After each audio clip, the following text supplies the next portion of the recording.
The Batman Part D's delay, supposedly a result of Matt Reeves being close to a Chadwick Boseman situation. Good Lord.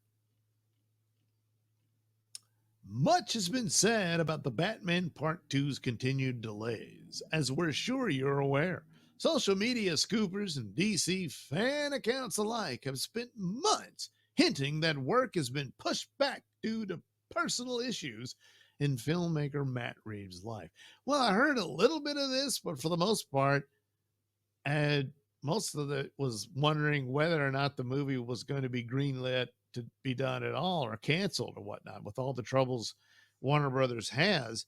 Plus, the first one didn't do as well as people like to think it did.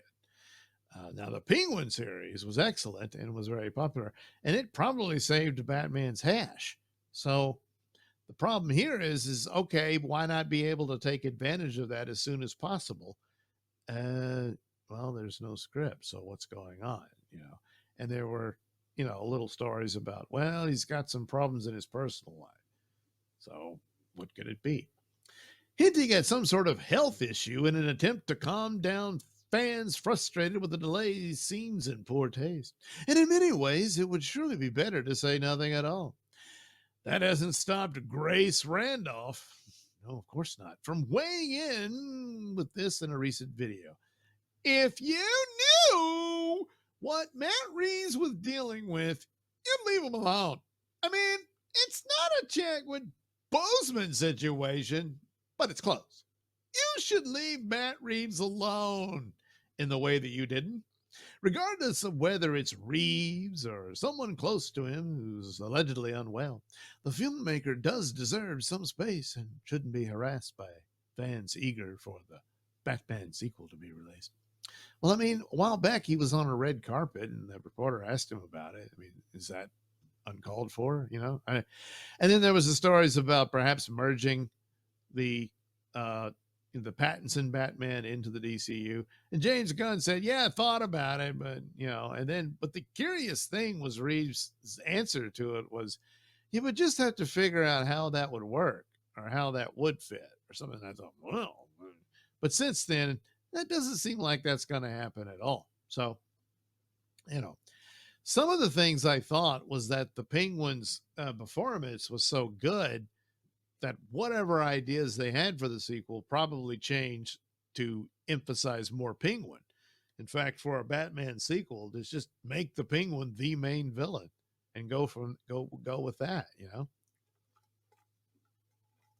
But it's just my guess. But since there's been this rumor around, maybe there is something serious with his family and stuff. So Reeves, meanwhile, as previously said, there's been a lot of stuff going on in my life in the last year or so, and he's been such a good friend. He's such a beautiful man. We're still finishing the script. I don't know who he is. And we're still finishing the script, and there have been so many things going on. This next year is about getting into production and getting the movie going. Well, that's all he said. So, there's already chatter about the Batman Part 2 being pushed again, especially with Robert Pattinson signing up for a lead role in Denis Villeneuve's Dune Messiah.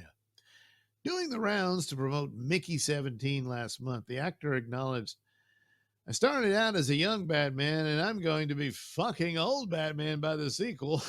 Well, yeah. Pattinson was later asked about shooting Christopher Nolan's The Odyssey later this year. I have absolutely no right to tell you. I can't even tell you where we're going to shoot. It's top secret. I'm going to shoot the Batman Part 2 after The Odyssey at the end of the year. I only have a vague idea of the script. Pushed on whether The Dark Knight will square off with Barry Keoghan's Joker, Pattinson teased, yeah, no, I don't know, potentially. We'll see what happens, but there are those who feel that despite the success of the Batman, it wasn't that great. And the Penguin, it was great. It might be best to just in Reeves' Batverse so DC Studios can focus on the Brave and the Bold set of the DCU. That movie is expected to revolve around the Dark Knight and Damian Wayne slash Robin. The the Pattinson Batman Part 2 will be released in theaters on October 1st, 2027. Or will it? Yeah, probably. I don't know. So it could be a case of both. You know, there was some problems in his life. I don't know. But also, you know, the Penguin was the metric or the barometer, and it was a really good show. And I'm assuming they got really great numbers for it on HBO. And so this is all right. And so Batman Part 2, uh, unfortunately, is not ready to go and couldn't take full advantage of that. You know, it would have been great if just within a matter of months after the show concluded that you've got Batman in theaters with Penguin involved, you know. But also, probably whatever script or treatment that they had, probably going to have to change around to accommodate more Penguin, you know. So one of those, I think stands to reason. So yeah, we'll see. But if any more delays beyond what's already happened, then you really have to conclude it's in serious trouble. And especially since they want to get their new Batman off the ground for their new DCU thing. Then again, Superman could poop the bed, and that's the end of that. Now, there'll always be Batman movies, but as far as a DC thing going on, that probably ends it right there.